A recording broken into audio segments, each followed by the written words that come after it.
लोढ़े गैली गौरा बाबा फूलवरिया हो।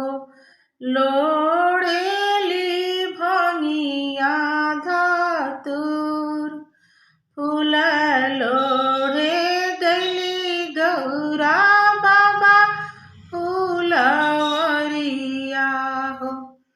लोढ़ेली भंगिया धतूर बसहा चढ़ल अइले तपसी भिखारी हो।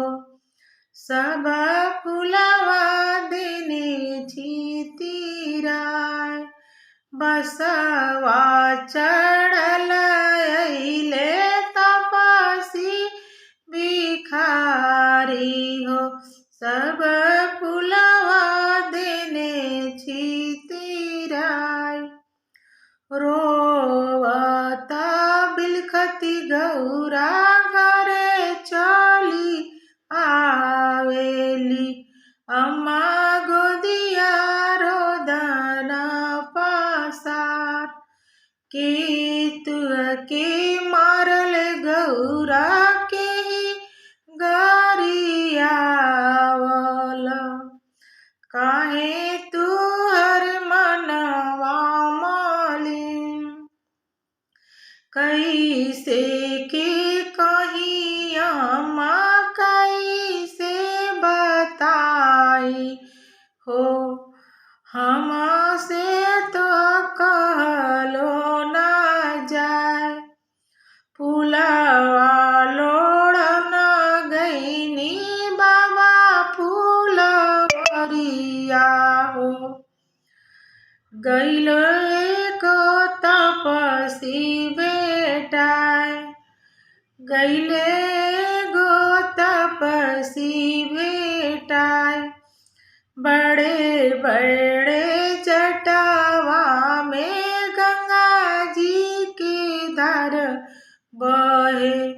गले बिचल हरेला सा गले बिचल हरेला सा भस्मी भाभुतिया अंगा अंगाली पटावल।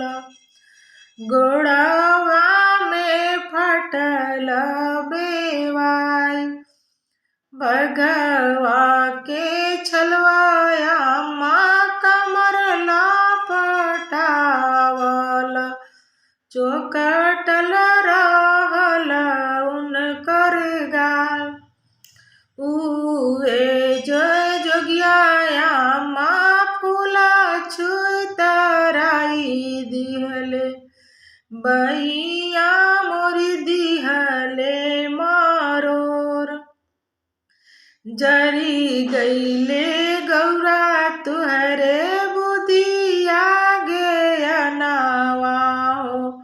अकिला गईली बाहेरा उहे तरहने तीनों लोक के मालिकवा हो।